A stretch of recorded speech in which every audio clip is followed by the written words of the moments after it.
Working Interferences is intended for mature audiences. Since the hosts never grew up, someone needs to be the adult.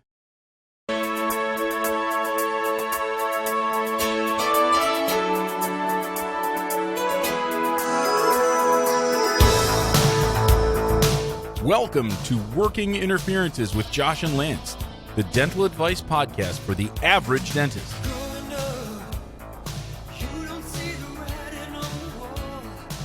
Here is Josh and Lance. Bros, what is up? Welcome to the Working Interferences podcast, a dental advice show. I'm Joshua Austin. And I am Lance Timmerman. Lance, I'm back. You're back. Thank you. Black. Thank you to you and to Clint for the couple of weeks of off time and filling in. I appreciate what he did. I appreciate you putting together the show. For sure. I hope I did you proud. Yeah, you did. And I appreciate it. I don't know if I guess I should just kind of tell the story of what happened. Okay. I guess a lot of people probably don't know, and that's okay.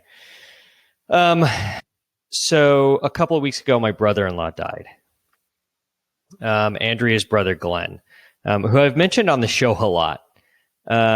His wife listens to the show. Shouts to Aaron, who's a dental hygienist in the Dallas area. Glenn was 43 years old. And you're not going to like when I tell you what the cause of death was, Lance.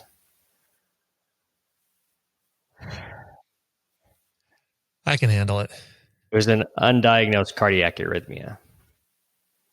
Oh, yeah? Yeah. Huh.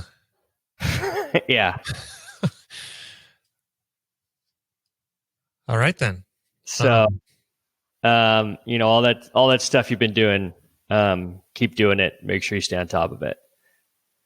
Because you just don't know when literally your heart is going to just stop beating out of nowhere. And that's what happened. It was, I don't even know the date. Let me see if I can even figure out the date.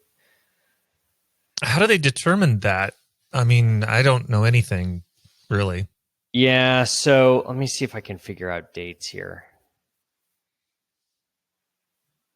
I think it was the night of December 4th, which was a Friday night. I apologize for like sort of the iffiness on this just because of like the last 3 weeks are just like this weird blur. Sure. Yeah. Yes. Yeah, that would be correct. Right? Yeah. Mm-hmm. Yeah, the 4th. So he was at home with his girlfriend. And he had been hanging a shelf or something like that in another room. And it was late, and I guess they'd ordered a pizza or something earlier that night. And so he like sat down. He had been working on the shelf for a while, and like sat down, and he was arguing with his girlfriend about something. I don't know what. And she was going from room to room doing something, and he just stopped talking. And she thought that he was ignoring her. And so she kind of carried on what she was doing and didn't realize for a few minutes that he wasn't breathing. We don't know how long. She isn't exactly one of those kind of people who's like solid with a detailed count by count information and like retelling. Like I'm trying to figure out really nice ways to say this. She's just not that kind of person. Yeah. And she's probably the last person in the world that you would want handling a medical emergency. Because when she did figure out that something was wrong, she decided, she's also, by the way, a paralegal. So she's not in the medical field. She then goes rummaging around her apartment looking for a blood pressure cuff. What the fuck she thought she was going to do with that, I have no idea. Like what? Once she figures it out, finds it out, puts it on, and there's like no pulse. Right. She then calls 911. 911 tells her to get him off the couch onto the floor and do CPR. To which she says, "I can't." So she said she didn't know how to do CPR and that she couldn't get him off of the couch and onto the floor. Now, I don't care how big someone is. I don't care if I'm 100 pounds and they weigh 200 pounds. Like, I'm going to figure out a way to get that motherfucker on the floor. And I'm going to do whatever semblance of CPR I know how. There's this thing called YouTube. I'm sure you could pull it up very quickly and get something. I thought everybody was required all through life to be apparently paralegals, I guess it doesn't come up. But I remember in high school. Okay. I don't know. Yeah. Okay. So EMS gets there and does, at this point, he's not breathing and he has no pulse. EMS gets there and does 15 minutes of CPR. They get a faint pulse. They get him loaded up. They get him to the emergency room. Gets him somewhat stabilized. But at this point, they have no idea how long his brain was without oxygen. So they start the process. They get him stabilized. They get him ventilated. And then they start cooling him down to like 34 degrees, right? To like minimize brain damage. And so he stayed there for like 36 hours. And then they started slowly bringing him up. So this was going into like Monday the 7th was when they like that afternoon, they start trying to like raise his temperature. And as they raise his temperature, they're hoping to see like EEG activity and things like that. And they don't see a lot. And in fact, it looks like the swelling is kind of getting worse in the brain. And so then the next day, they do another EKG. And they find like just in a large heart, his, I forget what there's some kind of ratio, like ejection ratio or something like that. I can't remember what it is. My mind's foggy. And it's just way out of whack. And so basically he's just kind of in congestive heart failure at that point. Like his heart never really came back after the arrhythmia episode. They were never able to get it like back on a normal beat. So then at some point on Tuesday the 8th, Andrea and her family had to like make, the worst decision in the world. And that was to take their 43-year-old brother off of life support. And he passed away like, I don't know, probably 5 minutes after that. So 43 years old, just a real heartbreaking tragedy. And, kind of one of those things that's just really difficult to explain and justify. And, right. I don't know, like I've always been ever since my dad died when I was 10, I was raised in a pretty, I don't even know like a televangelist church. It was called Cornerstone Church. It's still here. The guy who's the head preacher is like on the History Channel and shit like that all the time. His name is John Hagee. He's a real fat piece of shit. And it was just all like fire and brimstone about, hours and hours of how you're going to go to hell for all these horrible things you do every week. And, it's just what he was. And my parents, for some reason, like, I guess both being raised Southern Baptist, like loved this shit, couldn't get enough of it. And I just remember like when my dad died, he came to the house. And I remember him just telling me it was all part of God's plan. And I just remember thinking, even at 10, I distinctly remember thinking, fuck that plan. Exactly. That plan sucks. Yeah. And so again, I've heard a lot of that about God's plan and whatnot. And again, fuck that plan. Like fuck any plan that involves taking a 43-year-old, otherwise healthy guy, away from his family. And it's hit me really hard. Number one, having to watch Andrea go through this and really having to be kind of the quarterback of this decision making for her family in this. It's been really hard on her. Her and Glenn were very, very tight. And Glenn and I had gotten to be really tight over the years. And we had texted a few days before. In fact, the last time I was on the show, we had talked about jury duty, right? Right. And Glenn was an attorney. And so like that week before, he and I were talking about how to get off of this fucking grand jury. Yeah. And he loved gangster rap. That was his thing. Oh. And so he loved 90s gangster rap specifically. Wow. Okay.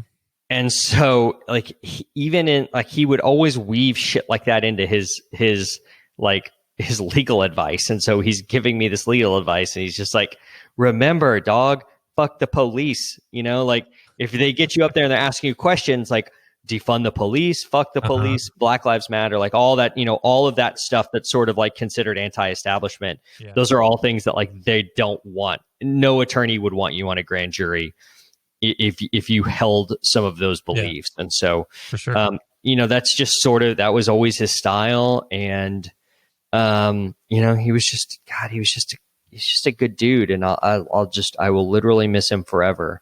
And it's just heartbreaking, man. It's just really heartbreaking. And, it would suck any time of year, and it just sucks even worse right now.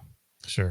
For it to be happening around Christmas. So, all I can tell all of you is, the first thing I will tell you, and Lance, I think you can attest to it, is like, you felt a little sick when you went through that, right? Like you had some stuff, right? It was like something told you that you needed to take your blood pressure, right?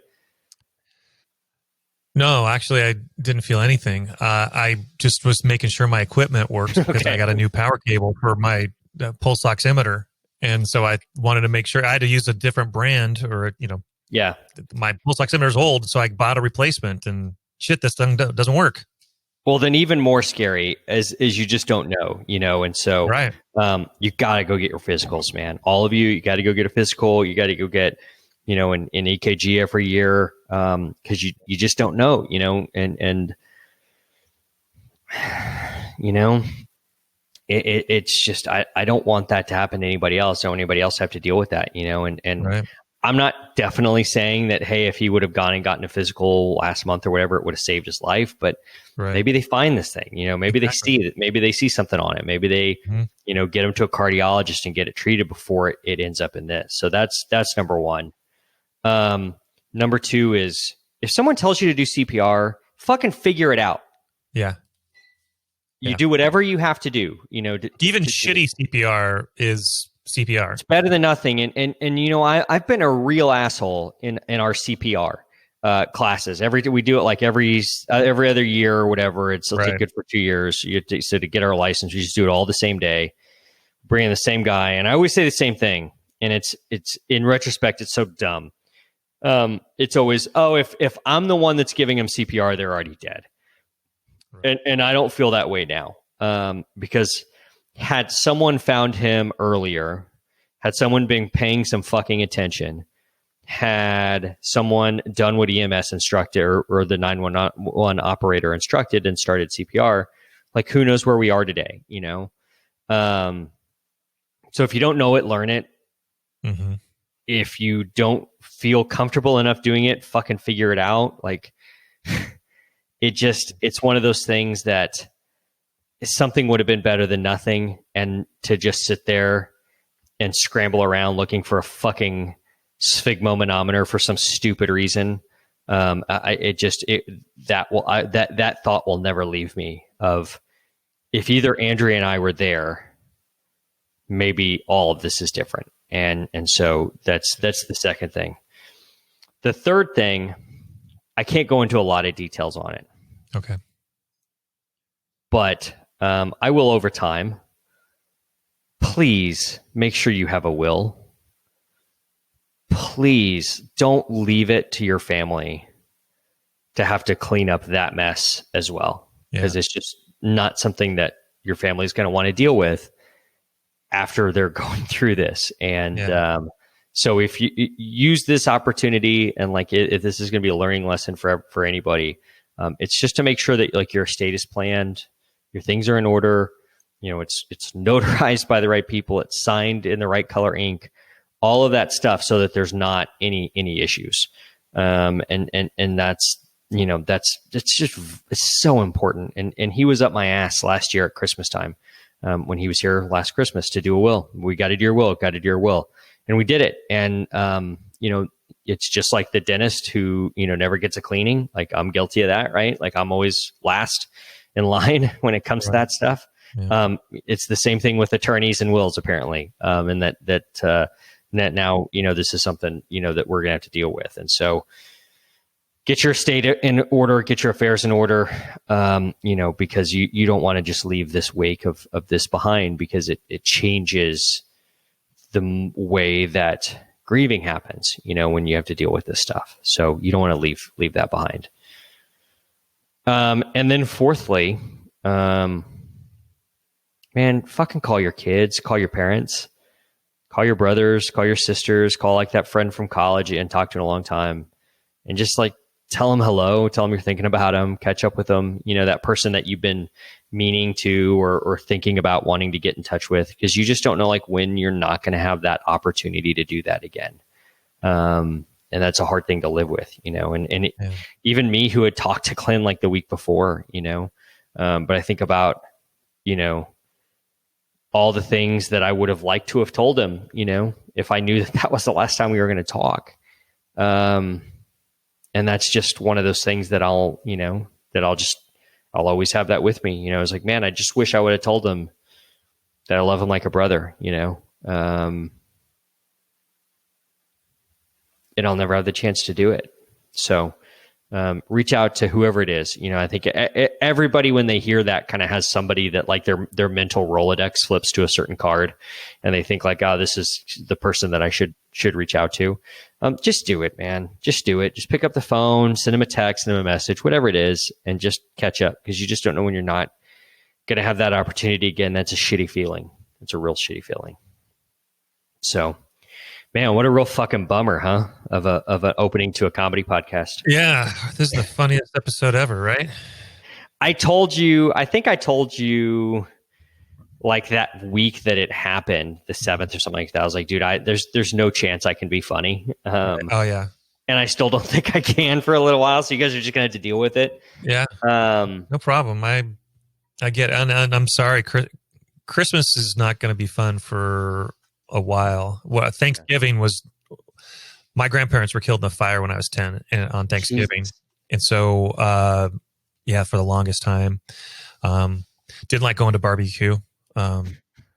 So eventually got over it. Was it a house fire? Yeah. House burned down. Which, maternal or paternal? Paternal. Yeah. So we were pretty close to him. Well, I think I was only 10. So yeah, but any 10-year-old's pretty close to their grandparents, I would say. Yeah, they were the ones that lived nearby, so we saw them Sunday dinner. A lot, yeah. So it was years of holidays that just weren't the best, but all part of God's plan, man. That's right. It's the bigger picture. You just don't understand. Yeah, you just don't understand why he would want to roast people, good God-fearing people alive.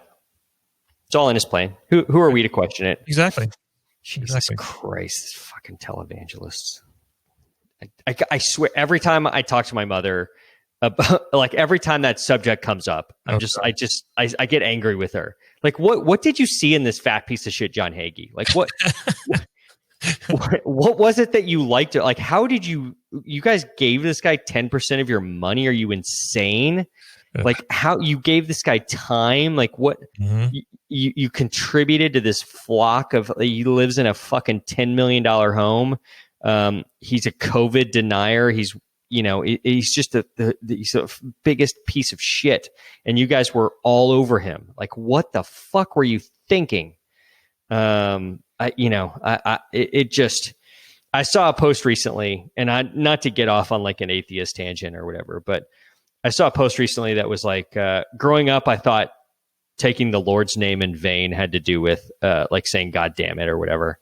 And there's just like a picture of Joel Osteen, and it's like, no, like, these are the guys that take the Lord's name in vain. Yeah. And I think that's 100% true. So, well, everybody needs a Gulf Stream. And sure, yeah, multiples, right? And a fucking helicopter, and fuck yeah, and a $15 million estate, multiple, and all tax free, by the way. Well, so you can serve God better. Yeah. All God's plan.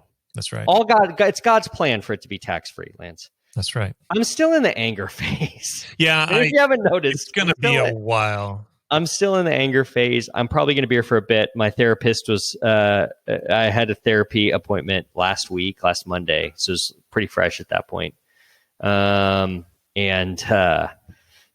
she was like, you may be here for a while. You may go through it really quick. So, everybody's different with this thing. But I'm still pissed at a lot of different things. And didn't think John Hagee was going to come up in that deal, but he did. Who knew?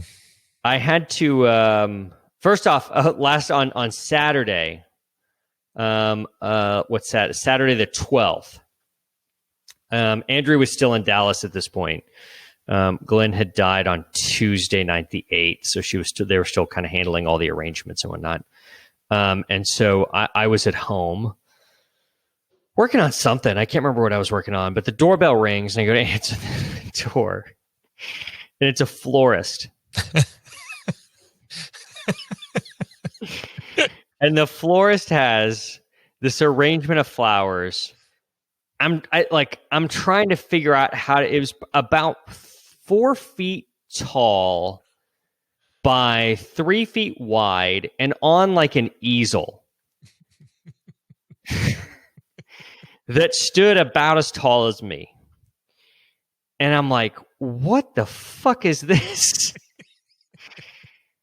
And so they're like, Joshua Austin? And I'm like, yeah, like sign here. And so I signed, like, where do you want me to leave it? And I'm like, I guess just like right here in the entryway. And so I get the card off of the thing, which is hard to do because it's like, it's massive. It's the size of Arnold Schwarzenegger. Like, it's just huge. And I pull the card off and it was like, thinking of you, hang in there, whatever, Lance Timmerman. Oh, God damn it, Lance.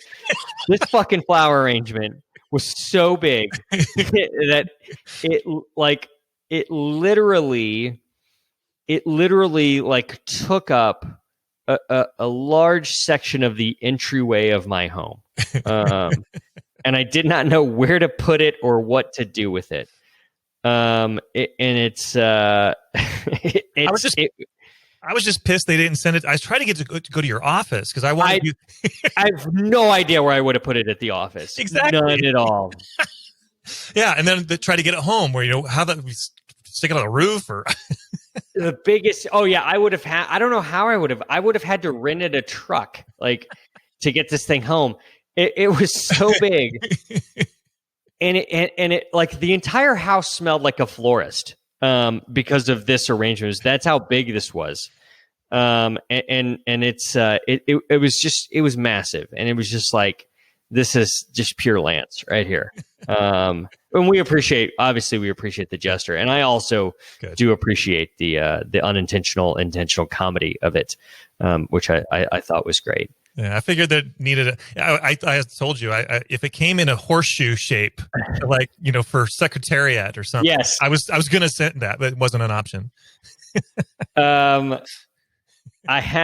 We did get some other things. We got some flowers from Laura and Michael from the Wondrous Agency. So shouts to them for a really nice arrangement. They also made a donation in Glenn's name to the American Heart Association, which was very, very, very nice.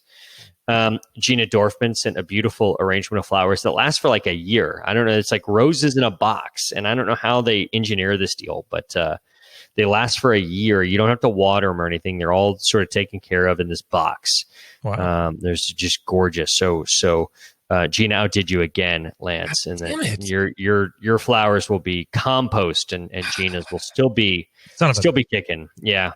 And our friend Mina Barsoom from Chicago sent a very nice flower arrangement as well. So shouts to all of you. And we appreciate it. Thank you guys so much. I had to MC the memorial service, which is really difficult. And Andrew asked me to do it. And my first reaction was, whoa, just because She said her family agreed that they didn't want someone who didn't know Glenn trying to do this, and that made 100% total sense to me. But then it was like an immense amount of pressure. Oh yeah, because it's that's a difficult speaking engagement. It's you at the end of the day, like really what I was supposed to do is introduce all the different people speaking, and there's probably 4 different people doing different things. His law partner, Andrea's sister Nick did the read the obituary.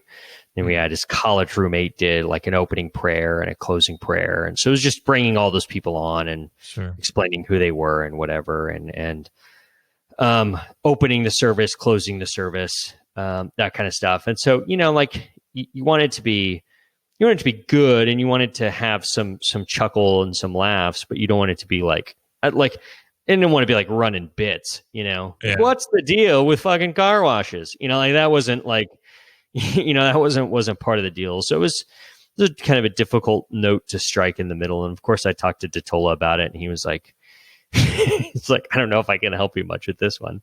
No. So, but we got through it and I think it went really well. And, it was funny. So like I said, he loved 90s gangster rap. And so a couple years ago, I gave him, a book written by my friend Shay Serrano, Rap and Other Things. And I had it signed by Shay and gave it to him, and, along with the rap yearbook. And that was like one of the most favorite gifts I ever gave him at Christmas. And so I called Shay and told him kind of what happened. I was like, man, like, he loved your book. He loved the same music that your book's about. And I would, but I don't know enough about like 90s gangster rap to like be able to pull out lines or anything, or quotes. And so he thought about it for a little bit and he got me some stuff, which was really, really helpful. And one of the things that he got me was this interview. So one of Glenn's favorite rappers was Ice Cube, and he loved NWA. And so Shay sent me this, like, I don't know, it's like a TED Talk or like an Inside the Actor Studio kind of thing with Ice Cube. And they asked him a question about something. And I think it had to do with, at the time, it was police violence or something like that. And he said, I think the worst thing you can do about a situation is nothing. And so Shay gave me that video and he said, that line is really important. He's like, that line could be a good closing line. And so that's sort of, the line that I used to close and told everybody, like I said earlier, call people you love, tell them you love them, that sort of stuff. And so that really helped. And so shouts to Shay Serrano and Datola for helping me out with that. It was probably the hardest speaking engagement I'll ever have to do. I hope I never have to do one of those again.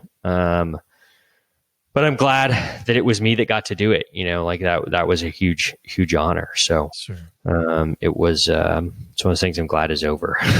Yeah. I'm glad it's over, but I'll never forget just that whole experience of having to write that. And I like writing, and that was the least favorite writing I'll ever do. So anyway, Lance, this is an advice show. We'll see. We answer your questions. We answer questions you find on those neat little dental Facebook groups. We answer questions from Reddit. We strive to help dentists and dental team members their own unique brand of advice. So please, we need your questions. They are the sustenance we crave. You can submit your questions to workinginterferences@gmail.com. No, we don't want just any question, do we, Lance? Fuck no. We don't want a bunch of boring questions like, what's the best legal document? Because we all know that an actual real will is the best legal document of all time. We want the questions that Gordon Christensen cannot answer. Do you think we're in Gordon's will? Well, the odds are slim. I don't want to say, yeah, there's no chance in hell. No. We should be. I'm not saying like we should get a lot. Like I'm not saying we should get any of his estate, but I would love to have like one of his ties. Oh, okay. That would be really rad. All right. Maybe, or like one of his motorcycles. Okay. Like one of those tricycle motorcycles he rides around in. That would be most excellent. If you could have any item of Gordon's after he passed away, what would it be? His periodontal probe. Yeah. Just have it framed like this probe belonged to Gordon Christensen. Oh, yeah. That'd be pretty rad. I would, like if there was some way to authenticate that, that would be pretty cool to have a probe that Gordon used. Yeah. Or a handpiece, that he cut with, something like that. That's right. Yeah. It'd be cool. Like the whole idea of like dental memorabilia isn't really a thing. Like other than John Lennon's tooth, do you remember that when that That went on auction yeah. a few years ago. Somebody bought like, I don't know, like a number 15 or something that was extracted on John Lennon. Like, no way to ever know for sure that those John Lennons. Other than that, So you can extract the DNA out of the pulp and then clone him. yeah. Well, and then that's going to go bad, and now you've got like zombie John Lennon, Evil zombie John. Yeah, That's not a good day. No. Imagine all the zombies are here to eat you. There's a little more Paul McCartney. That sounds a bit Paul. Yeah. Question. We just have one question tonight because this is a fucking bummer of an episode. Yeah. Reddit user the Gutta Percha asks, and this is a fucking bummer of a question too. So, the Gutta Percha asks, other career options for dentists? Hello, everyone. I'm a dentist who has been practicing for a short while now. Back in school, while I was doing clinical work, I started getting this feeling that the work I was doing wasn't as rewarding and satisfying for me as I thought it would be. Not that I don't like helping patients, but the work is wrapped in a lot of stress and anxiety for me. There is a constant anxiety of whether or not I'm doing what's best for the patient, if I'm doing the work well, etc., amongst other things that pop up here and there that add up to stress and anxiety. Now that I've been practicing, the feeling I had from school hasn't changed. I'm considering looking at a change of profession outside of drill and fill inside the office. Does anyone here have advice on what other career paths are available for dentists in situations like this? Thank you, and I hope everyone is safe and healthy during this time. Lance, what other career options are out there for dentists? Absolutely nothing. So just do something totally different. Go work at Barnes & Noble. That's not. Yes, let's leave the dental industry for the book industry. That's in a better position, I think. Overall, not the same damn thing. Is the book industry is just crushing it right now. Yeah, all magnets, right? Wasn't that what Fletch said? Ball bearings. Ball bearings. That's right. Yeah. All ball bearings. That's not exactly. I mean, you said there's nothing. That's not exactly true. There's things. And that was why you were supposed to have some sort of degree before getting in, to something to fall back on when you realize that this career is sucking the will to live. Well, but I mean, how many people have a biology major? There's nothing to fall back on if you have a biology major. Yeah, now you get to be a high school teacher of biology, and so I think that idea is like that may either be old school thinking and or something that just no one thinks about, because I don't know.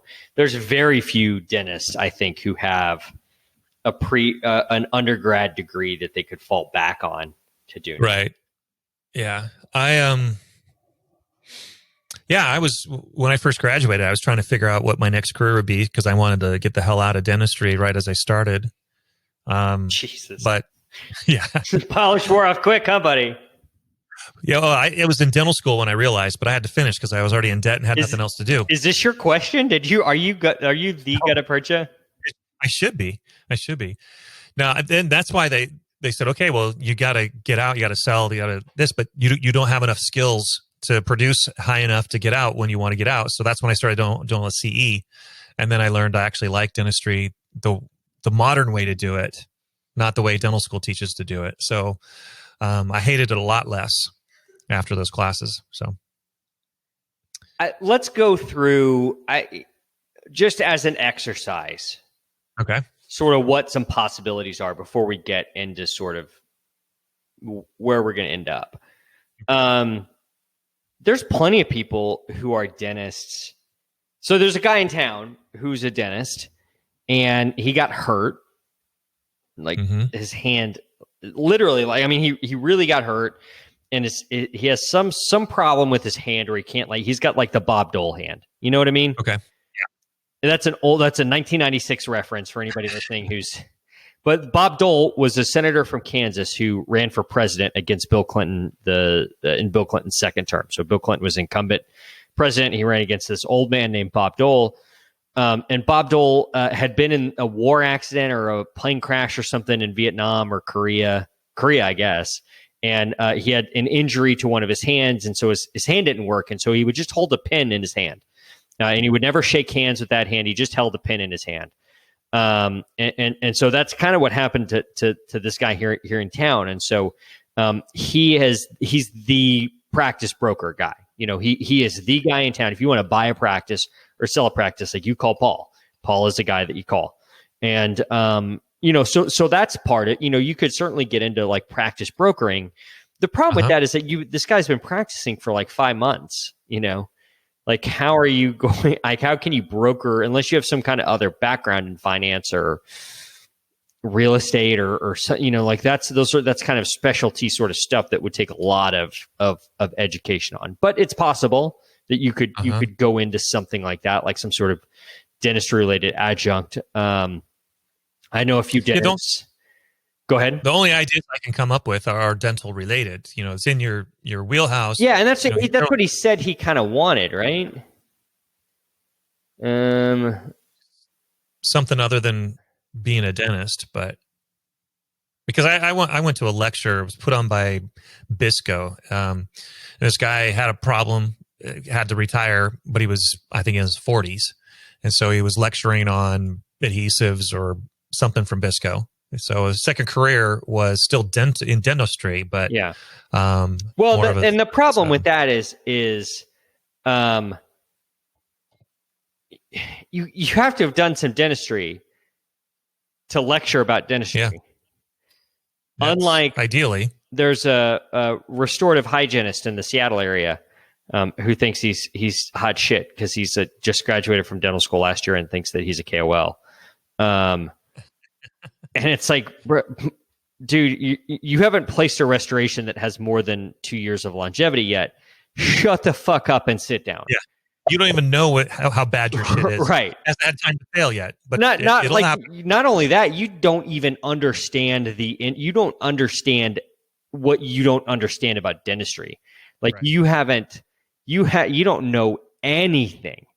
So unless you're going back into academia and getting involved in research or something like that, where you get some significant learning about the hardcore sciences related to dental research and things like that.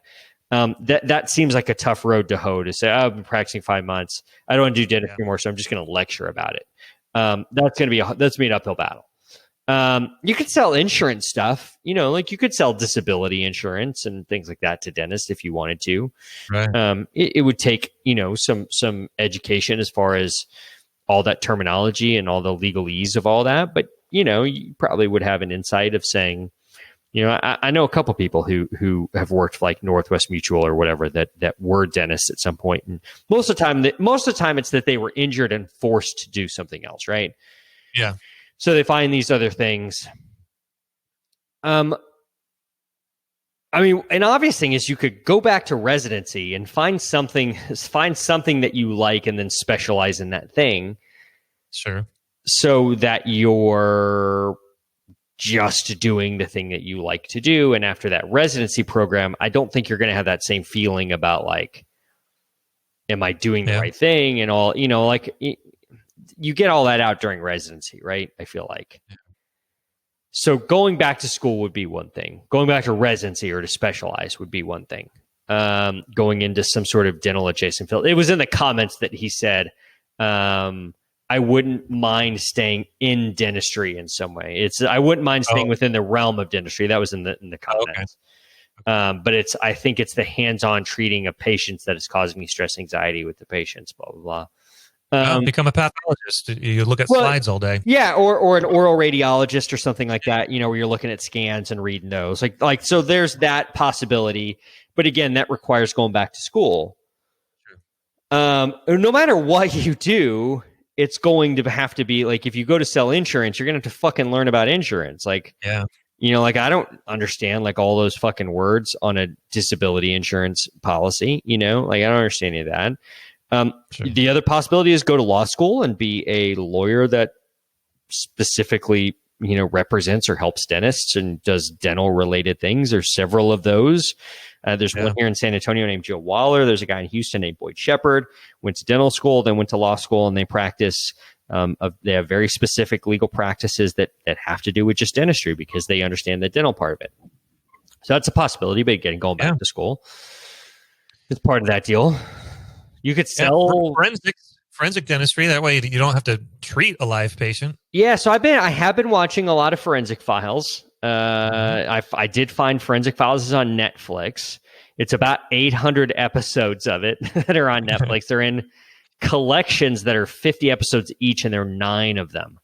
So I'm like on the second one of going through them. And some of them I've seen before, but there was one, quote unquote, the Snaggletooth Killer, where one forensic dentist was like sure that this guy did it. But like just the shit didn't match up. And the Forensic Files episode is showing this guy is talking to the other side's forensic dentist. And they're like, man, they're like, these teeth don't match. Like, I don't know what this guy's thinking. And then the Forensic Files show like, so they're at a dental conference somewhere and the two guys run into each other. And the guy who's wrong tells the other forensic dentist, I'm in too deep. I know that they don't match. But I've already testified and like I just have to keep going with it. And so it's like this guy, like this, whoever the accused murderer was, like spent 11 years in prison because of this one guy like wouldn't say, "Oh, my bad, I screwed that one up. I don't think it's that guy." So I'm not going to say that's without consequences because no. But again, it's going to take education. Wow. Like we didn't learn anything about forensics in dental school, did you? No, hell no. And how often does that happen? I honestly have no idea. There's every freaking dental conference, every meeting, there's a course on forensics. And I think that people just think it's going to be the Forensic Files. And it's like, I think it's more along the lines of like, hey, the Twin Towers fell, and now we have 3,000 corpses we need to identify. I think it turns into a lot, or a plane crashed and there's 187 souls on board. They all died and we need to figure out whose remains are whose. I think it's a lot more of that than it is like, oh, we got to catch this murderer. You know, it's less Mindhunter and it's more, not even Indiana Jones, like the Men at Work, like that movie with Charlie Sheen was digging through garbage for. You remember that movie, Charlie Sheen and Emilio Estevez? I think it's like Garbage Man. Never saw it, but I saw the. I don't think I ever saw it either. I just remember like the movie poster. Yeah. So I mean, forensics, is a possibility. Could you feed a family on it? Like you'd have to be pretty good. You know, you'd have to be one of those agree on multiple cases going at one time. Hey, I know somebody in South Dakota who claims to be a legal expert on dentistry. You can go there. So what happens when you get sued a lot? You become an expert. Yeah. I mean, you could just sell like fucking Ivoclar shit, or you know what I mean? Like you could be a sales rep. Yeah. I don't know if it would make me want to buy something from somebody more because they were a dentist. It certainly gives you a little credibility when they start talking about the aspects of. Would it though? Would it be the opposite? Like, why the fuck are you here? Why aren't you cutting teeth? Like, what is happening? Wouldn't that be your thought? My thought would be, I wonder what your disability is. You know, why aren't you a dentist? Wrong? Yeah, what's wrong with you? Here's the deal. Thanks, Joe. There's nothing you're going to be able to do that's going to out-earn dentistry. Right. There's just nothing. You have to figure out, get your shit together, take the Lance Timmerman route, either go back to school, go back and do a 1-year GPR or AGD residency and, get your confidence going, or take the Lance Timmerman route and take a shit ton of CE and get confident, stupid. As Troy McClure would say on Simpsons in one of my favorites, get confident, stupid. You just got to get your confidence. Like, I think this is kind of normal stuff for somebody like 5 or 6 months out of school. Yeah, I remember those feelings. And CE was the answer. Now I've come full circle. I hate it again. So, There's that. You hate the people. I do. I hate so many people. Right. That's less of like, you worry much less about, am I doing the right thing for the patient? Right. Than is the patient a complete blithering idiot? There's a little bit of that too. Right. There's just nothing you're going to do that's going to out earn dentistry. Just fucking get over it, man. Like, you're headlong into debt. There's no way you're going to be able to pay that back any other way than figuring it out, finding a mentor, taking CE, getting better, suck it up and do it. Like, at some point it's going to get easier. I promise you it does. We all kind of go through this, you know, it's like the Chargers quarterback, you know, Justin Herbert. You know, he's got all the physical tools. You know, he's like thrown a few picks and he can't finish a game. You know, the Chargers are like 2-9 or something like that and they've been in almost every game. He just can't finish a game because his just confidence is shot, you know, and it's like, he just needs reps, you know, you just need reps. You just need practice. You need reps. That's the only way you're going to get through this, is just to do it and just get over it, you know? The good news is we aren't cardiologists, man. Like, most of the time we're not dealing with life and death shit. Yeah. There's nothing catastrophic that we're doing. We're solving. Treatment plan, a full coverage crown instead of an MOD onlay. Is the patient going to die? Yeah. Who gives a shit? You know, like it's, I mean, I'm not saying like, let's be frivolous with it, but I'm saying like, of the bread and butter dentistry that you're probably doing, there's not many things you're going to do that are going to screw anybody up. Might you do some fillings that suck? Yeah, absolutely. We all do. Mm-hmm.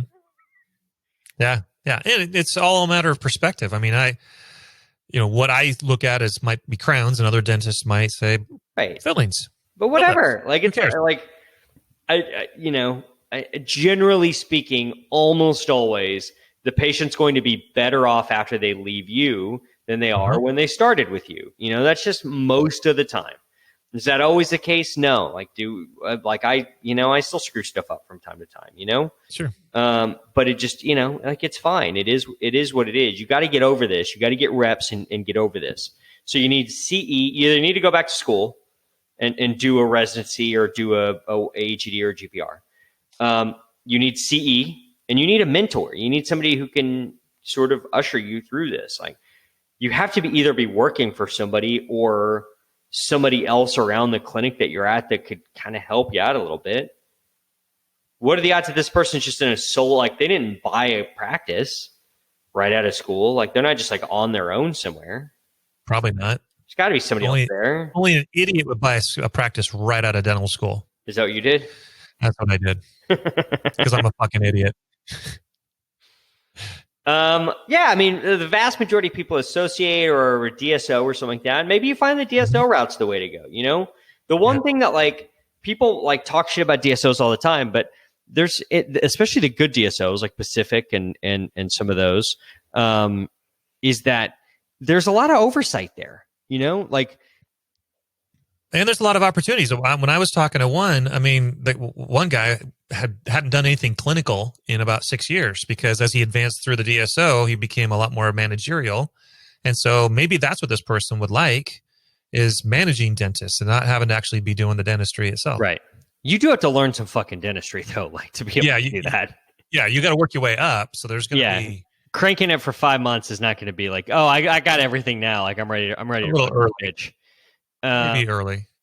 I mean, I think there's probably more oversight in a practice like that than there is in, say, like a solo practice in South Dakota. You know what I mean? Like, where nobody sees what's happening in there, you know? So not until it's too late. Maybe working for a DSO or working for somebody that can mentor you or coach you. How do you feel about structured continuums like Pankey or Dawson or Coyce or Spear or LVI or any of those? What are your thoughts on those? I love them. I think they're great. And everybody should take all of them.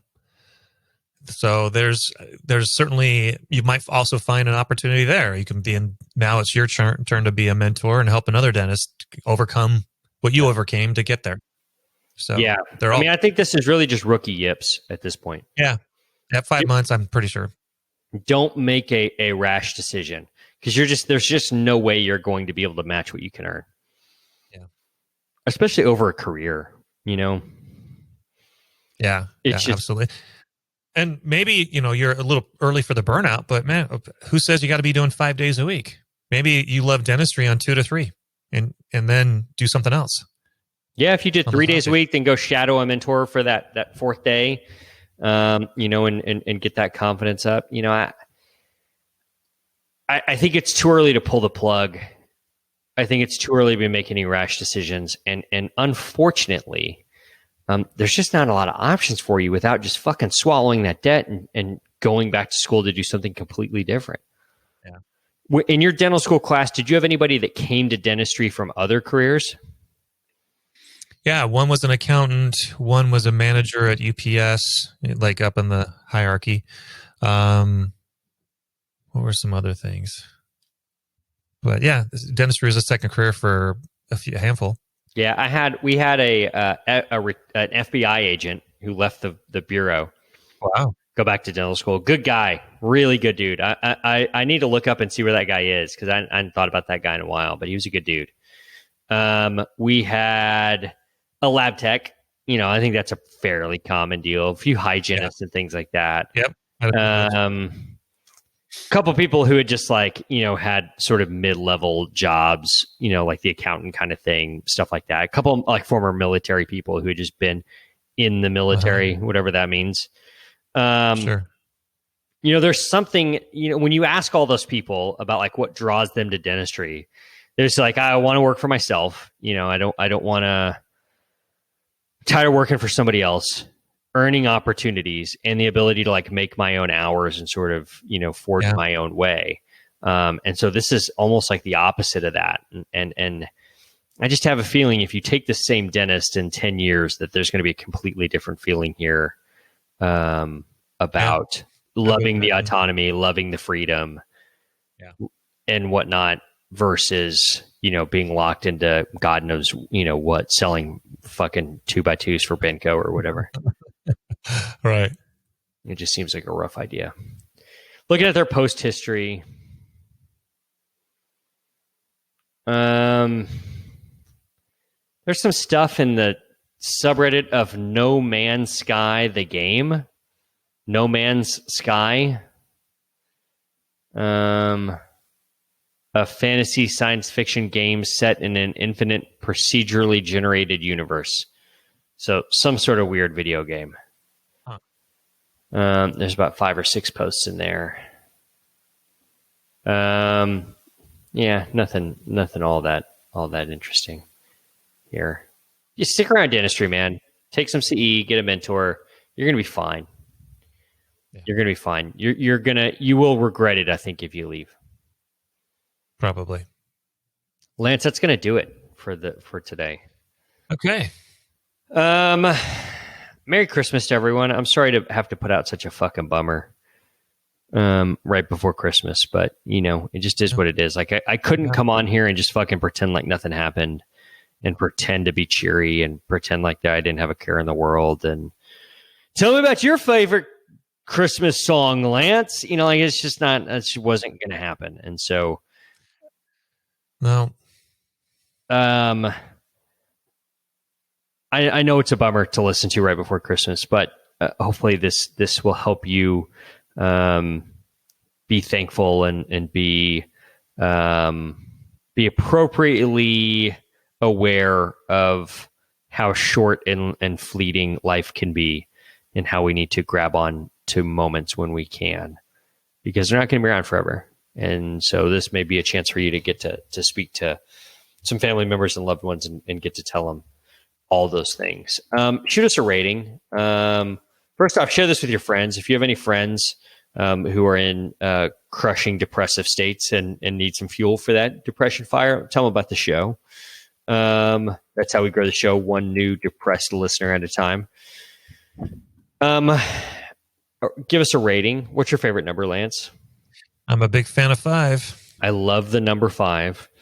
I love, what is it? The 5 stages of grief. Is it 5? Yeah. Or is it 7? I thought it was 5. I don't know. Let's look here. Stages of grief and loss. The 5 stages of grief and loss. Holy shit. What are they? Is it anger, anger, anger, anger, and anger? Denial and isolation. Anger. So that's apparently where I am. Bargaining, depression, and acceptance. So, yeah, I'm a big fan of 5. iTunes, Google Play, Stitcher, Spotify for flicking through Podbean, flick 5 stars. Hit us up on the web, workinginterferences.com. Hit us up on all the social bullshits. Facebook, Working Interferences with Josh and Lance. Funny shit for dentists and dental team members. Twitter at Winterferences, Instagram at Winterferences. Lance can be found on Instagram at Dr. Timmerman DMD. I can be found on Instagram at Joshua Austin DDS. Mash that follow button. There's this song that plays on the Spotify at the office. I don't know, a few times a week. It's a John Mayer song. Where are you at on John Mayer? I like him. I don't know if we've ever talked about John Mayer. I don't think we have. One of my favorite artists of all time. We're roughly the same age. His album Room for Squares came out when I was in college. And it was one of the first times that I ever had this like, holy shit, this guy's writing songs that are about exactly the things I'm feeling at the moment. And so it's interesting because we're about the same age. Like that's happened to me multiple times with John Mayer, where he releases an album and whatever he was going through when he was writing the album is exactly what I'm going through at that same fucking time the album just came out. And so he and I just have this kind of close personal connection with John Mayer music. And I get it. Like some people think he's a douche. I don't know. I've never met him. I don't know what he's like. I don't know why he dated Taylor Swift. Who the fuck knows? Like, he's a guy. Who hasn't? Right. I mean, it's like, I don't know. Like, I hear shit like that all the time. Like, he just seems like a huge douchebag. Like, whatever. Like, I don't know. I like the fucking music, man. I like the songs. The songs speak to me. He's got a lot of songs that speak to me. There's a song that comes on my Pandora, and every time it comes on, there's a few lines in it that make me think of Christmas time with Andrea's family. Andrea's family always comes and stays with us at Christmas time. And that was really the time that I got to spend time with Glenn. And it was the days leading up to, around, and immediately after Christmas. And that was like the most of the time that I'd get to spend with him during the year. And I'd see him at other times during the year, but it was never for a few days in a row, like at Christmas time. And there's this song by John Mayer. It's on, I don't know which album it is. The Search for Everything, which came out in 2017. One of those albums that I just really connected with when it came out. And it's called Never on the Day You Leave. And let me see if I can find the lyric here. It's never on the day you leave that you remember Christmas Eve and all the things you miss about her crazy family. You'll know how lonely it is to see a little drugstore Christmas tree, but never on the day you leave. And so that song always comes on, and that little chorus comes up, and it just makes me think about Christmas with Andrea's family. And it came on the other day, and I was like, I had prepped a crown, and I was marking the margin on my iTero. And I just like my knees like buckled, and I just like fell back into my chair, and I just like had to go into my office and just like deal with it for a second. And it was like I just kind of lost it, and just sucks, man. It just really sucks. So this is Never on the Day You Leave by John Mayer. For Lance Timmerman, I'm Josh Austin. Peace. Stay fresh, cheese bags. Hug your kids. Tell your parents you love them. Call your brothers and sisters. Tell them how much you care. Merry Christmas, everyone.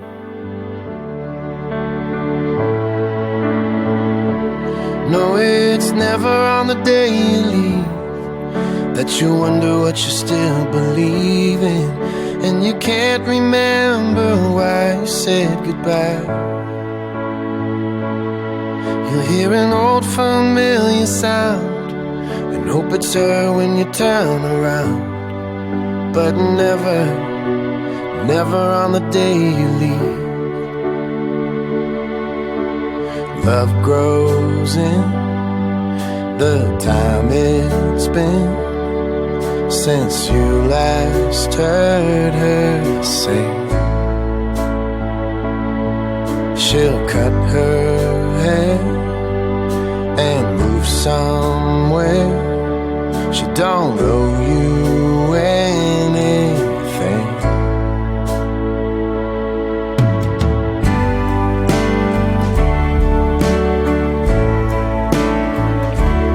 No, it's never on the day you leave. You can tell how it's gonna be to watch a girl become a ghost before your eyes. You wish you'd given her one more kiss to put away for a night like this, but never, never on the day you leave. Love grows in the time it's been since you last held her hand. She'll fight for you like hell, then force herself to like some other man.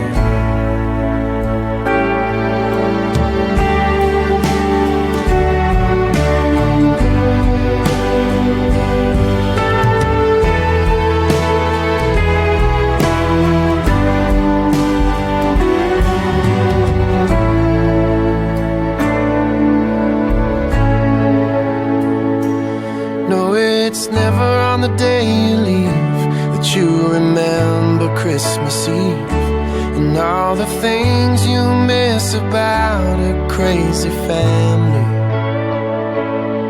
You'll know how lonely it is to see a little drugstore Christmas tree, but never, never on the day you leave.